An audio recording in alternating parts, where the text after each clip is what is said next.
For those of you yet to meet me, I'm Fiddle Hygate, and I have the great privilege of chairing the National Association. And I look forward to learning and inspiring and enjoying with you over the next 2.5 days. Your National Association, your National Board can promote these events, but we can only deliver them with your full participation and cooperation. That's particularly the case, of course, with those who are prepared to help with the field trips. Personally, I find visiting somewhere with somebody who knows it and loves it an absolute privilege. And this year's field trips are put forward by Chichester Harbour, Cranbourne Chase, Dorset, the Isle of Wight, North Wessex Downs, and the South Downs National Park. We can also only make these events viable with the fulsome support of our sponsors, loyal support of our sponsors, in fact. And I'm delighted that Crag-Attack, the National Grid, FTech, and Green Traveller continue to sponsor us. Last year I was very struck by how valuable the marketplace events were. I learned a great deal there, and I know that a great deal of effort goes into that, and I thank all those that are putting forward displays in the marketplace. Jill has stressed that I must remind you that you can follow events not only in person but by www.landscapesforlifeconference.org.uk. As your national chair, I not only get to welcome you to the conference and to its sister event in the autumn for chairs, but as often as not find myself with Howard in London, lobbying or sometimes mitigating the formation of national policy.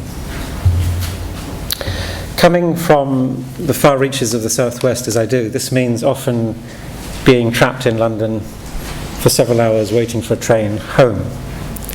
And having a mild allergy to shopping, I assiduously avoid Oxford Street and keep off the streets by going into one of the wonderful free museums and galleries that London has to offer. And after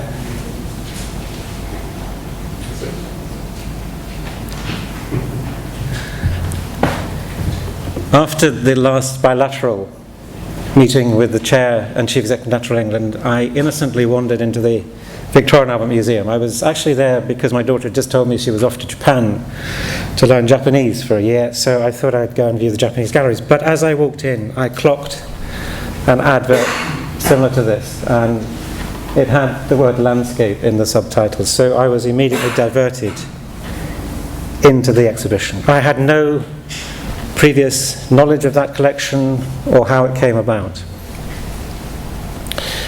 Some 4,500 wonderful paintings and drawings. And as I walked around and understood what had brought it to being, it resonated with me immensely powerfully.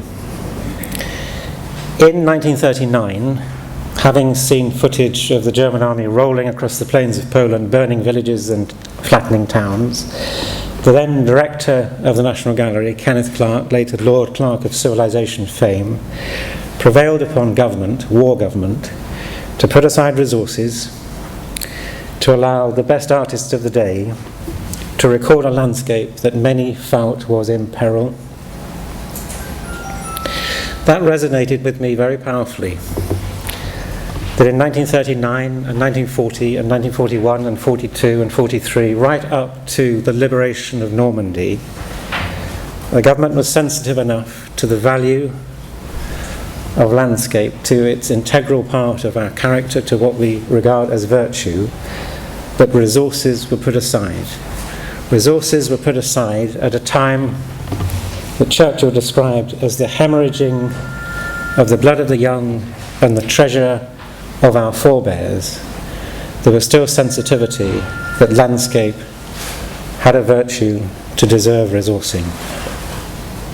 I think that points a powerful indication to how we should view landscape today. If, when all that we held most precious, most decent was in peril, as a nation we could still find resources to value landscape. Surely that is no less today. People will not, the vast majority of the world's population will not torture themselves with the current recession in 60 years' time. A few historians may, but millions will still value landscape. Ladies and gentlemen, over the coming days and weeks and months, and probably for the next 2 or 3 years, you will be questioned as to how landscape can have priority in such challenging times. Well, if it can have priority in 1940, it can surely have priority now. When you are challenged, remember this and be confident in the absolute value of what you are doing. Ladies and gentlemen, go forward with confidence and enjoy the next 2.5 days.